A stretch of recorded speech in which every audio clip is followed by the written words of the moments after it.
ଯୁଦ୍ଧ ସମାପ୍ତ କରିବାକୁ ପ୍ରସ୍ତୁତ ଟ୍ରମ୍ପ। ମଧ୍ୟପ୍ରାଚ୍ୟ ଯୁଦ୍ଧ ପରିସ୍ଥିତି ମଧ୍ୟରେ ଆମେରିକା ରାଷ୍ଟ୍ରପତି ଟ୍ରମ୍ପ ଏକ ନୂତନ ରଣନୀତି ପ୍ରସ୍ତୁତ କରିଛନ୍ତି।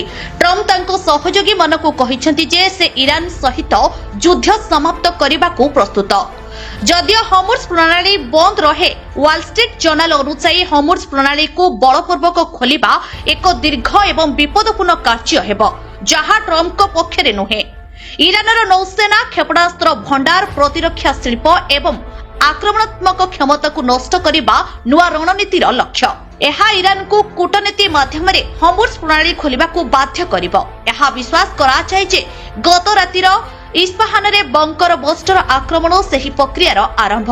ଯଦି ଇରାନ ସମ୍ପୂର୍ଣ୍ଣ ଅନିଚ୍ଛୁକ ହୁଏ, ତେବେ ହର୍ମୁଜ ଦେଇ ଜାହାଜ ଚଳାଚଳ ପୁନଃସ୍ଥାପିତ କରିବାର ଦାୟିତ୍ୱ ଇରାକ ଏବଂ ଉପସାଗରୀୟ ଦେଶମାନଙ୍କ ଉପରେ ପଡ଼ିବ, ଯେଉଁମାନେ ଏହାର ସବୁଠାରୁ ବଡ଼ ଲାଭାର୍ଥୀ।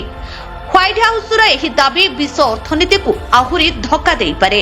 Bureau report, Utkal mail TV.